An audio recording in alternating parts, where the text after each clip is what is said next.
तो कहानी की शुरुआत होती है डॉक्टर एंड्रयू को दिखाने से, जो एक अमेरिकन है और इस टाइम काफी दुखी नजर आ रहे थे क्योंकि उनका एक मरीज दिल का ऑपरेशन ना होने की वजह से मारा गया। तब यहाँ डॉक्टर एंड्रयू के पास उनका एक साथी आकर बताता है कि टेररिस्ट दहशतगर्द ग्रुप है जो अमेरिकन को पकड़ना चाहता है। वो लोग इस एरिया में भी घुस आए हैं जिन्हें आपके यहाँ होने का पता लग चुका है। ये सुनकर डॉक्टर एंड्रयू सीधा जाते हैं अपनी वाइफ के पास, जो भी एक टीचर है और दिल की काफी अच्छी इंसान है। वो अफ्रीकन बच्चों को पढ़ाती है और इंसानियत की मदद करना चाहती है। डॉक्टर एंड्रयू उनसे कहती है कि हमें यहाँ से जाना पड़ेगा, हम मजीद यहाँ पर नहीं रह सकते क्योंकि टेररिस्ट ग्रुप हमें मार देगा। पर उनकी वाइफ अभी भी यही कह रही थी कि क्या हम सब ठीक नहीं कर सकते, क्या हम टेररिस्ट से बात नहीं कर सकते, उन्हें समझा नहीं सकते, हो सकता है हालात ठीक हो जाए। इस पर एंड्रयू कहते हैं कि मेरा मेडिकल का सामान चोरी हो गया है, मेरा एक मरीज मर चुका है, तो अफ्रीका के हालात कभी ठीक नहीं हो सकते, यहाँ से चलना ही हमारे लिए बेहतर होगा। तभी लोग यहाँ से निकलकर इस गाँव के छोटे से एयरपोर्ट पर आते हैं जो तकरीबन बंजरी था, क्योंकि ये रेगिस्तान में था और यहाँ एक इकलौता ही प्लेन था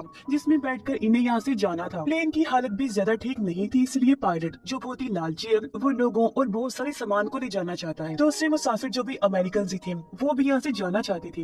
इनमें 3 लोग शामिल थे, एक का नाम मैक्स था और बाकी उसके दोस्त थे। एक ब्लैक मैन था जो दिल का काफी अच्छा इंसान है और इन सब का हेड था, वो भी साथ जाता है। आखिरी दफा एंड्रयू की वाइफ अपने अफ्रीकन साथी को अलविदा कहती है, जिस पर वो दुख के साथ कहता है कि मुझे अफसोस है इस बात पर कि हमारे मुल्क की टेररिस्ट की वजह से आपको यहाँ से जाना पड़ रहा है। एंड्रयू पायलट के पास गया जिसका नाम ग्रन था। जाहिर है वो लालची इंसान है, इसीलिए इनसे काफी ज्यादा पैसे मांगता है। एंड्रयू ग्रन को पहचान लेते हैं, उसे कहने लगे कि तुम वही पायलट हो ना जिसने मेडिकल का सामान लाना था। जानते हो वो सामान ना लाने की वजह से मेरे कितने सारे मरीज मारे गए और जो सामान मैंने अमेरिका भिजवाना था वो भी चोरी हो गया है। ये बताकर एंड्रयू उसे समझाते हैं कि इंसानियत के साथ इस तरह नहीं करना चाहिए, ये बहुत बुरी बात है। यानी कि एंड्रयू और उनकी वाइफ दोनों इतने अच्छे हैं कि वो हमेशा चाहते हैं कि हमारी वजह से इंसानियत का भला हो जाए और वो सोचते हैं कि शायद हमारी बातें ग्रन पर असर कर जाए और वो मुतासिर होकर अच्छा इंसान बन जाए। प्लेन में ज्यादा सामान नहीं रख सकते थे, इसलिए लालची ग्रन यहाँ फिर से कहता है कि आप लोगों ने मुझे सिर्फ अपने जाने के पैसे दिए हैं, ना कि सामान के,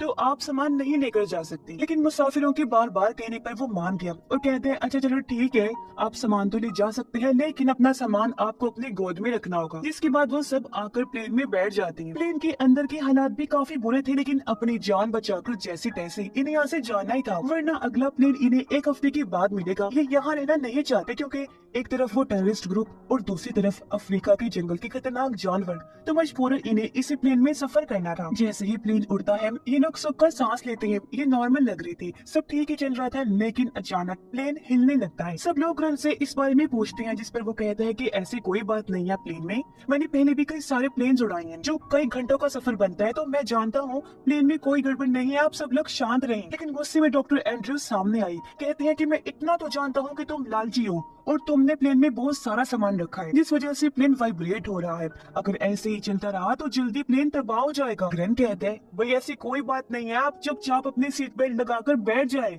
मुझे मेरा काम करने दे, तुम्हें इन चीजों का नहीं पता। लेकिन फिर कुछ ही देर में प्लेन बहुत जोरों से हिलने लगता है और उसमें आग लग जाती है और वो तेजी से जमीन की तरफ बढ़ने लगता है। अगले कुछ ही सेकंड्स में प्लेन जमीन पर गिर जाता है। प्लेन की तबाह होने से कुछ मुसाफिर मारे जाते हैं जबकि बचने वाले लोग भी जख्मी हो गए थे। एंड्रयू हिम्मत करके उठा आसपास जलती हुई चीजों को देखने लगता है। मैक्स भी बच जाता है और एक दूसरा लड़का भी, लेकिन मैक्स की दोस्त इस क्रैश में जिंदा नहीं बच पाई, वो मर जाती है, जबकि एंड्रयू, ग्रन और हेड भी बच जाते हैं। एंड्रयू अपनी वाइफ के पास आया जिसकी हालत तो बहुत खराब है क्योंकि वो बुरी तरह सामान के नीचे फंसी हुई है, काफी जख्मी भी है क्योंकि उसकी टांग टूट चुकी है। एंड्रयू अपनी वाइफ को वहाँ से बाहर निकालने की कोशिश करता है, लेकिन वो इतनी बुरी तरह फंसी हुई थी कि लाख कोशिश के बाद भी नहीं निकल पाती।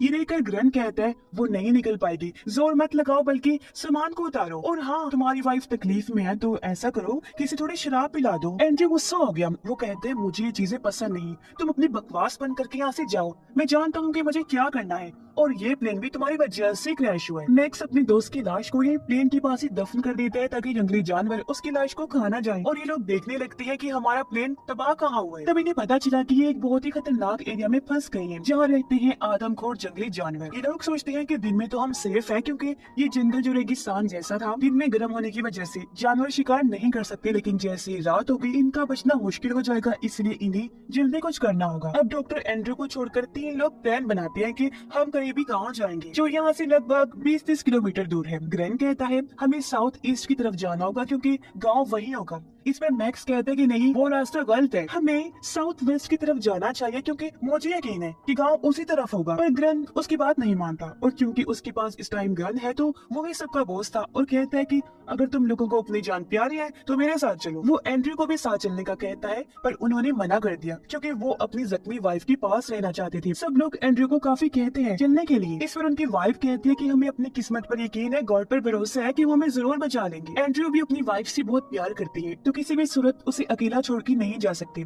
वो अपने साथियों को कहते हैं कि अगर गांव कुछ दूरी के फासले पर है तो तुम वहाँ से मदद ले आना, तब तक मैं यहीं रुककर अपनी वाइफ का ख्याल रखूंगा। इसके बाद वो लोग गांव की तरफ अपना सफर शुरू कर देते हैं, जबकि एंड्रयू और उनकी वाइफ टूटे हुए प्लेन में बैठकर मदद आने का इंतजार करने लगते हैं। उनकी वाइफ तो पूरी तरह हिम्मत हार गई थी। ऐसा लग रहा था जैसे या तो वो मदद का इंतजार कर रही है या फिर मौत का, जिसके साथ ही वहाँ जंगली जानवर इनके करीब आने लगते हैं। बेशक दिन है लेकिन वो इन्हें देख सकते थे। उधर ग्रैंड और बाकी सब इस रेगिस्तानी इलाके में गुम हो जाते हैं। चलते चलते उन्हें आधा दिन हो गया था लेकिन अभी तक वो गाँव नहीं पहुँचे हैं। थकावट से उनकी हालत भी बहुत खराब है। प्यास की शिद्दत से जमीन पर गिर पड़ते हैं, एक कदम भी आगे नहीं बढ़ा सकते।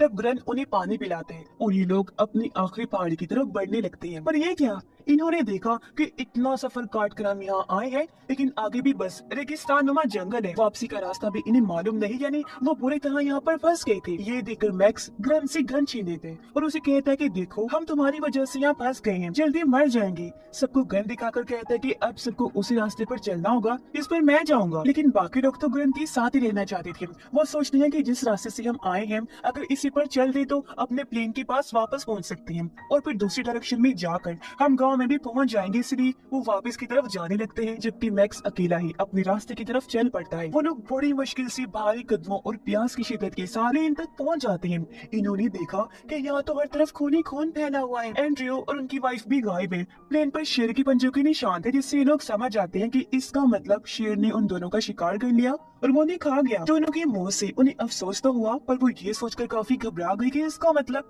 शेर दिन में भी एक्टिव है और शिकार कर सकते हैं। तो ये लोग बचने का रास्ता ढूंढने लगते हैं। तभी अचानक यहाँ घबराया हुआ एंड्रयू आया। वो ग्रैंड को गले से पकड़ लेता है क्योंकि सबको लग रहा था कि इन सारे हालात की वजह ग्रैंड है। एंड्रयू का मानना था कि ना तो ज्यादा सामान लोड करता तो ना ही प्लेन तबाह होता। एंड्रयू ग्रैंड को मार ही देता कि एक लड़का गन चलाता है, जिससे एंड्रयू दूर जाके गिरे और ग्रैंड बच जाते। अब इन लोगों को पता चलता है कि ग्रैंड जो हैवी सामान लेकर जा रहा था वो एक जानवर की सींग थी जो काफी महंगी होती है और ग्रैंड इनकी स्मगलिंग करते हैं। डॉक्टर एंड्रयू अपनी वाइफ की लाश के टुकड़ों की कब्र बनाते हैं और उसके पास बैठकर रोने लगता है। एंड्रयू के पास उनका हेड आया, जिसे रोकर एंड्रयू कहते हैं कि मुझे अफसोस है इस बात का कि मैं अपनी वाइफ को नहीं बचा पाया, मुझे और कोशिश करनी चाहिए थी, शायद वो बच जाती।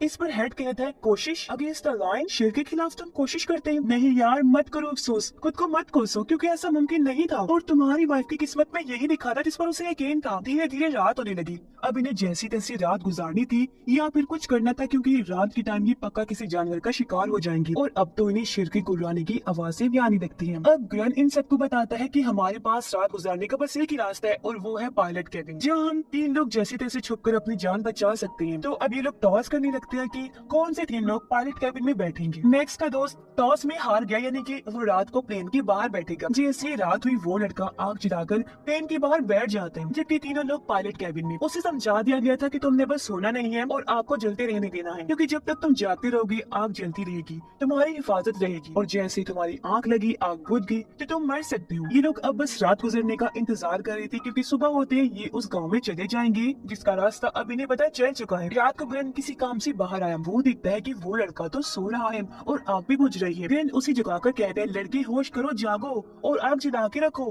अगर जिंदा रहना चाहते हो। जिसके बाद ग्रैंड वापस कैबिन में आकर बैठ जाता है, लेकिन मैक्स का दोस्त वो लड़का जिसे बहुत नींद आ रही थी वो सो जाता है और आग भी बुझ जाती है। जहाँ अब अंधेरे में हम किसी की आंखों को चमकता हुआ देखते हैं, जो और कोई नहीं बल्कि शेर ही थी, जो अब प्लेन के बाहर आ चुके थे और उनकी जोरदार आवाजें अंदर बैठे वो तीनों भी सुन रही थी। अब एंड्रयू जो रहमदिल है उसे लड़की के लिए बुरा लग रहा था। वो चाहता है कि लोग बाहर जाकर उसकी जान बचाए, लेकिन बाहर शेर काफी ज्यादा थे तो ये लोग कुछ भी नहीं कर सकते थे। लेकिन फिर एंड्रयू कैबिन का दरवाजा खोल ही देता है, जिससे एक शेर अंदर घुसने की कोशिश करते हैं। हालांकि ये मिलकर जोर लगाकर उसे रोकने में लग जाते हैं, लेकिन शेर इतना ताकतवर था कि वो कैबिन को तोड़ने लगता है। अब एक सांप जो कप का अंदर घुसकर बैठा हुआ था वो हेड को काट लेते हैं, मगर ये जैसे तैसे कैबिन का दरवाजा बंद कर ही देती है। एंड्रयू हेड की टांग पर रस्सी बांधता है और कट लगाकर बहुत सारा खून निकाल देते हैं। इससे सांप का जहर भी निकल गया और उसकी जान भी बच गई, लेकिन उसकी हालत बहुत खराब हो गई थी। सुबह जब ये केबिन से बाहर आई तो देखते हैं कि इनका वो साथी बाहर नहीं है,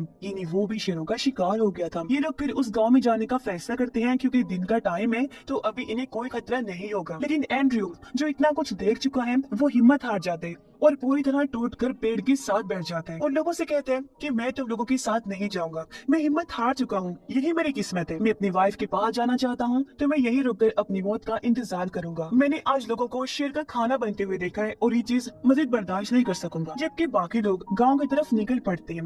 ये लोग कुछ दूर गए ही थे कि सामने से एक गाड़ी को आता हुआ दिखते हैं। उसे देखकर ये लोग काफी खुश हो गए। एंड्रयू भी उठ खड़ा हुआ, ये सोचते हैं कि अब हम भी और एंड्रयू भी बचा लिया जाएगा, तो गाड़ी को अपनी तरफ बुलाने के लिए वो चिल्लाने लगते हैं। मगर ये क्या, हम देखते हैं कि वो गाड़ी सीधा आकर एंड्रयू के पास रुकी। इसमें और कोई नहीं बल्कि वो टेररिस्ट ग्रुप था जो अमेरिकन को ढूंढ रही थी और वो अब एंड्रयू को मारने लगते हैं और एंड्रयू से पूछते हैं कि तुम यहाँ हमारी जमीन पर क्या कर रही हो, हमारी चोरी करने आई हो ना, तुम हमारा सामान चुरा कर अपने मुल्क ले जाते हो। ये सुनकर हेड और ग्रंथ सामने आए, उनसे कहते हैं अरे ये तो डॉक्टर है, इन्होंने कुछ नहीं किया, ये तो आप लोगों की मदद के लिए यहाँ आते हैं और अभी वापस जा रही थी, आपको इन्हें नहीं मारना चाहिए। लेकिन तभी उन टेररिस्ट को प्लेन से उस जानवर के सींग मिल जाती है जिससे उन्हें और गुस्सा आ जाते हैं। वो एंड्रयू को कहते हैं कि तुम एक स्मगलर हो और हमारी जमीन से सामान चुरा कर तुम अमेरिका स्मगल करते हो, इसलिए वो फिर से एंड्रयू को मारने लगी। तभी ग्रंथ बोलता है कि ये मेरा प्लेन है, ये सारा सामान मेरा है और स्मगलिंग मैं करता हूँ, एंड्रयू ने कुछ नहीं किया।